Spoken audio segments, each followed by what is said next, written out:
Does this smell like chloroform to you?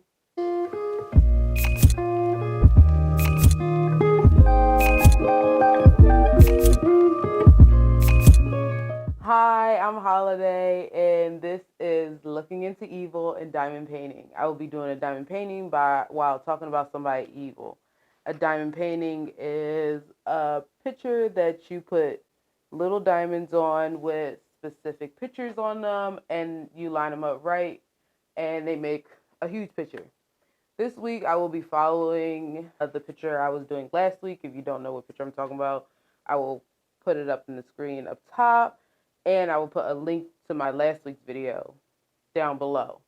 I wanted to say a few things about diamond painting. Diamond paintings take about 15, well, my size diamond paintings take about 15 to 20 hours to finish, and for each painting, I'm trying to do 2 to 3 videos per painting, and you know, a fourth video will be the last.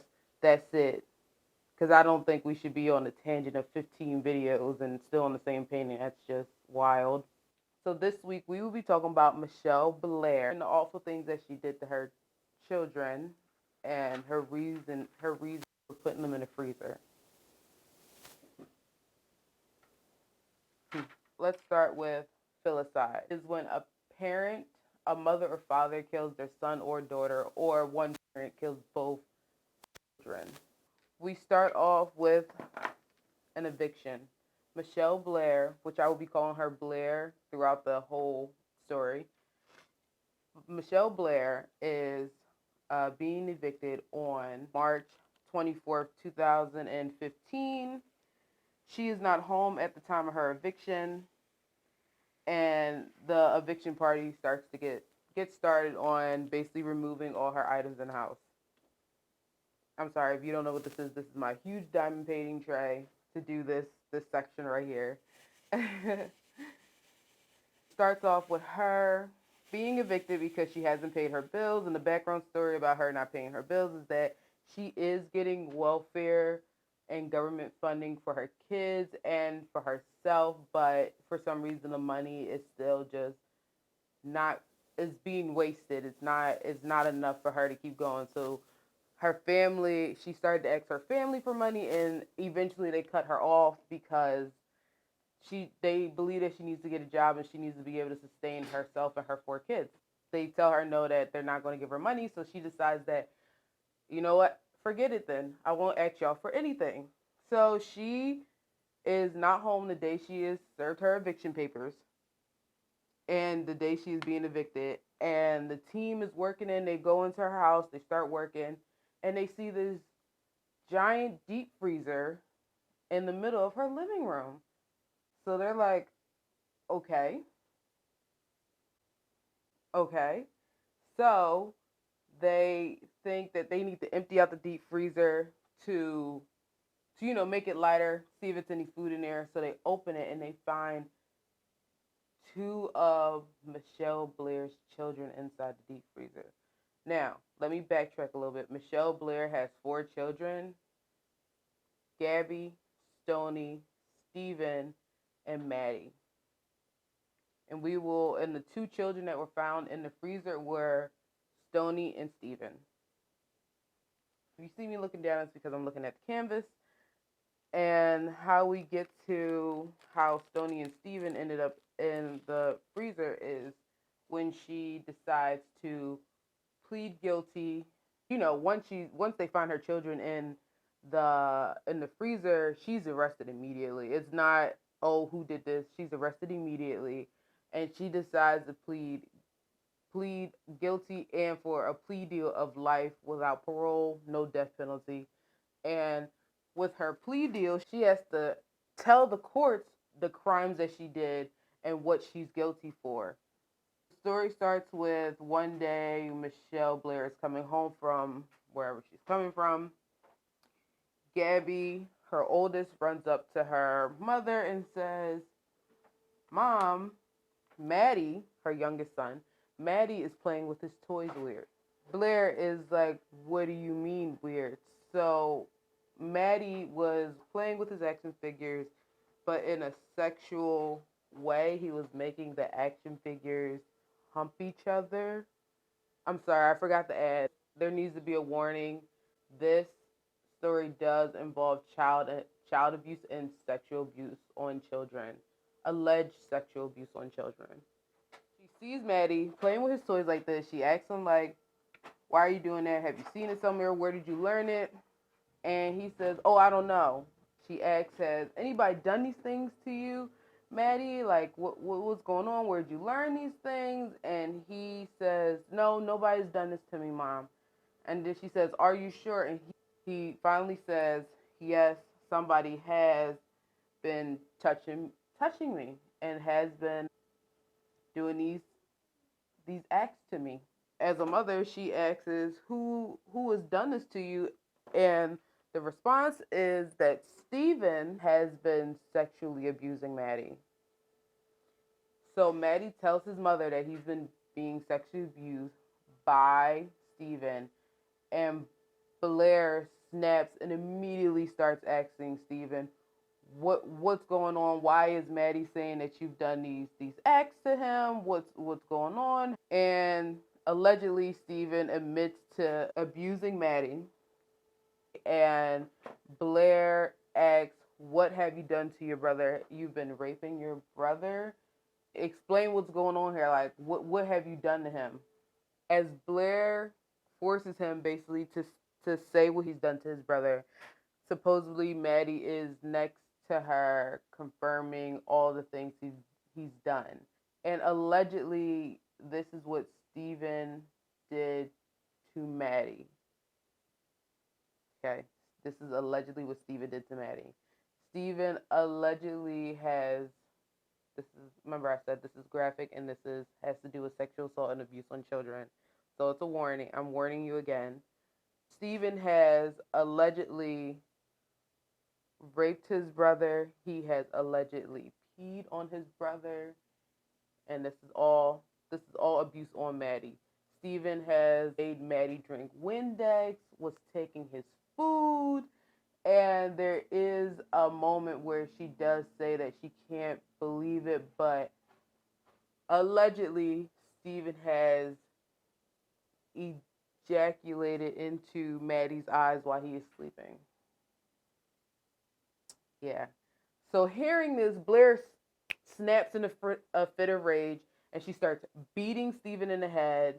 She starts choking Steven with a belt. She takes Steven, she throws his body into the tub, and she gets a pot and gets scalding hot water from her faucet and starts throwing the scalding hot water onto Steven's private area because she felt as if he deserved to be punished that way because he basically hurt his brother sexually, so she felt as though she should hurt him sexually too by throwing hot water on his private parts.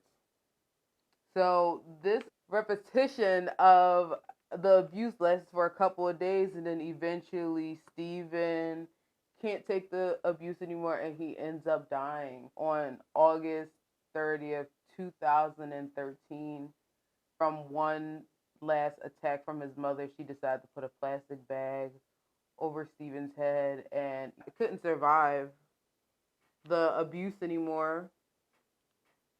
So she decided that, you know what? I've killed my son. I need to turn myself in.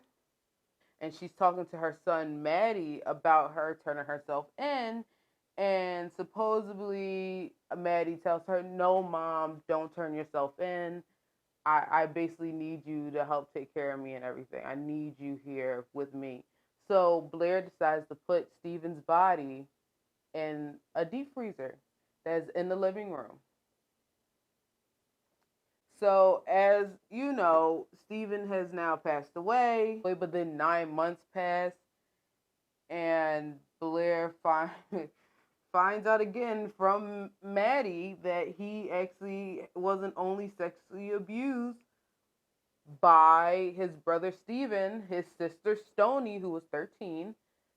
She actually made Steven abuse Maddie, and also she at the time allegedly Stony was abusing Maddie and Steven together.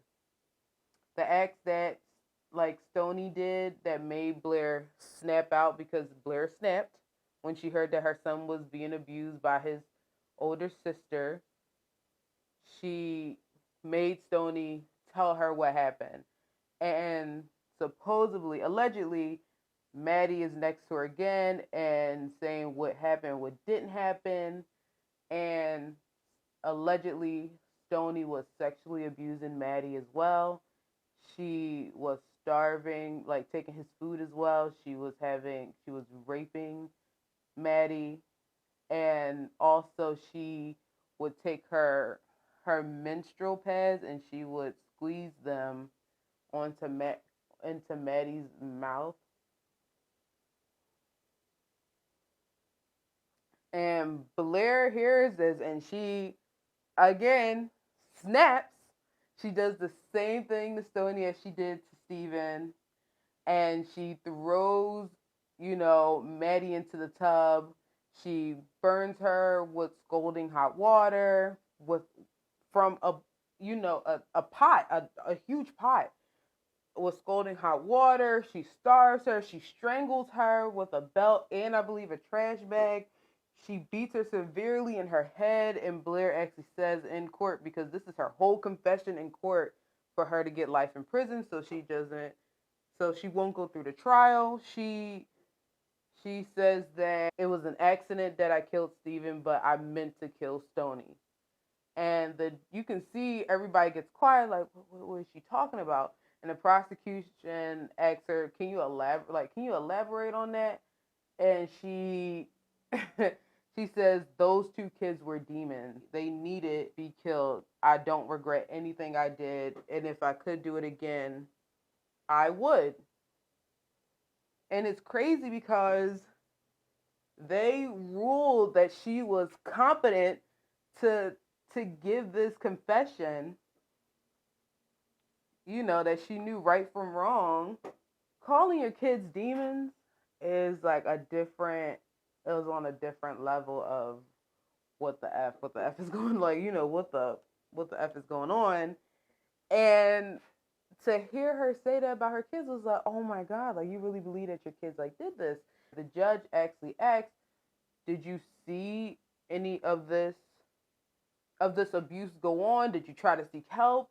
And Blair answers, oh, I called the police to ask would they take all the kids out of the house for sexual abuse. And supposedly the police said, yeah, and CPS would take over the case. And Blair heard that and she didn't want to separate her kids, so she decided to take justice and the law into her own hands. So that's why her kids ended up dying to her hands. That's why she abused them. That's why she, put them in the freezer also for 2 years for her to stay as long as she could with her remaining two kids, which is Gabby and Maddie. It gets crazy. And the crazy part is that from all these injuries, Maddie dies May 25th, 2014. And then Blair does the same thing and puts her body in the freezer. And then she goes on with her life until that day, on March 25th, 2015, she's being evicted, and the evictors who are cleaning up the house end up finding the deep freezer, finding her children in there, and she's arrested. But I just want to say that I believe there is like some mental health issues going on here, because I can't see, because I believe Maddie is about like 3, 4 years old at this point. I'm not saying not to believe him or anything, but something in my mind makes me not feel right about this situation, because I don't think Maddie would be, because I'm sorry, but I left out that she also was saying that Maddie was telling her how to abuse the children. For example, she was given Stoney, and at the time when Steven was alive, and these are two separate times where she was beating and starving them. She said that Maddie said that they should only get oatmeal. Why would Maddie say that they should only get oatmeal? Right? And then at one point she said that Maddie said that she shouldn't get anything, because at one point Stoney was stealing, and Steven, and at one point were stealing Maddie's food so they shouldn't get any food. And it makes me wonder, like, would a 3-year-old really say that to his mother, that he shouldn't, like, that she shouldn't feed his siblings, and that they were around for all the abuse that happened? Is that truly what you want to believe, went down and happened? Do I really want to believe that Maddie told his mother not to go turn yourself in with the death of his siblings? I'm not sure. So I think there's a level of mental illness here that nobody has talked about or any really looked into, because even after she tells the story about her kids, it's later on found out that she actually is very aggressive and very disruptive during court proceedings. She's also assaulted officers in the correctional facility by trying to throw her urine and feces on them with a cup, or anytime they try to get near her, she's trying to throw her urine and feces on them.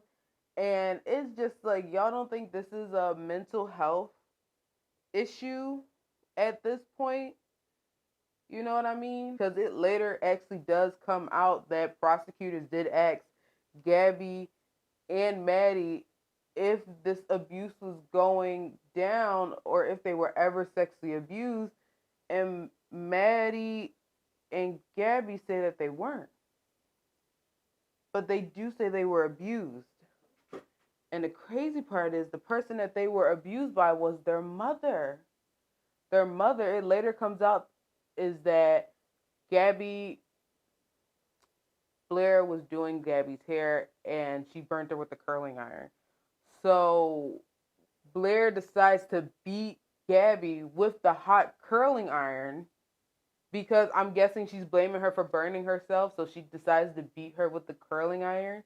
And also with Maddie, it later comes out that he has welt marks on his back, which looks like they could have been from a cord. He was beat with one of those from the welt marks on his back. They also come out, Gabby and Maddie both come out saying that they have been abused in their mother's care for years. So it's like it's crazy, because now it makes you wonder, like, is this abuse, this sexual abuse that she pertains to say that happened, did it really happen? Or did she just need a reason to kill her kids, so she needed to make something up? But the psychologist says that her story with the abuse of her children never changed, so they believe that it is credible and that this abuse did happen in some way, but they can't find the evidence of the abuse happening. Because like I said, the judge actually asked her, have you ever seen any of this abuse go down? Do you really know if it happened? And she says that, no, I've never seen it, but it's times where Maddie told me, oh, Mom, it hurts when I poop, my butt hurts. And she was like, okay, maybe he's constipated. I'll give him 100% juice for him to filter out his bowels or whatever. And supposedly he didn't need the 100% juice because Steven was supposedly raping him, and that's why his butt hurt. And that was her only evidence of why she knew that what Maddie was saying about the abuse he went through was true. She didn't have no other evidence. That's the only way she knew what Maddie said was true. That was it. And it's just sad because these kids actually, were in this house full of abuse and nobody knew. And also they do have different fathers, and their fathers didn't even know. And I'm guessing that the fathers didn't either want to deal with their mother or the children, so they abandoned them basically, and they never seen their fathers. They do say that if sexual abuse happens with somebody, it's usually because that person that does the abuse was a victim of sexual abuse. And Blair says that there is one moment where she allowed her kids to go over, I believe, their friend's grandfather's house or their grandfather's house, and the grandfather was laying naked, next to the bed, next to the children, and she said that's the last time I let them go over there, so I don't understand why my kids are now abusing their siblings. It's just a mess, man, and it just goes on from there, which is sad. But it ends up with a happy ending. Maddie is adopted out of foster care, and Gabby ends up recently graduating from high school, which is, they took a sad story and turned it around and everything. But like, you live with that abuse throughout your whole life. It's not like it goes away or anything. Your whole life. And just to know that your mother is in jail for killing your two siblings, potentially didn't do this abuse, and that your mother was mentally ill, is a lot to take in and to handle. Blair was sentenced to life in prison at Woman's Huron Valley Correctional Facility, where she is still to this day. And as I said before, she still harasses or assaults correctional officers. And I feel as though that I don't understand why they don't see that as somebody that needs help. Like, that's somebody that's mentally ill. We know it's not normal to throw your urine and feces at anybody. So why not get her some actual mental help instead of just letting her be in prison I'm like, I understand being in prison for the rest of her life, but put her like in a psych ward or something. But supposedly in court they said that she was mentally competent. So, but that is the story of Michelle Blair and how she beat and murdered her children and threw them in a deep freezer for 2 years. I pray for the souls of Steven and Stoney, because when you look at the pictures of them, they look so innocent and so adorable. It makes no sense how I could see these two kids, doing this abuse to their younger brother. It really just it's just horrifying that there are children out here that are just like experiencing this abuse, and it's just crazy. So I do pray for the souls of Stoney and Steven. That will wrap up our story for this week. Please remember to like, comment, and subscribe, and hit that bell, and I will see everybody next Wednesday. Bye. Ever since the day that you went away.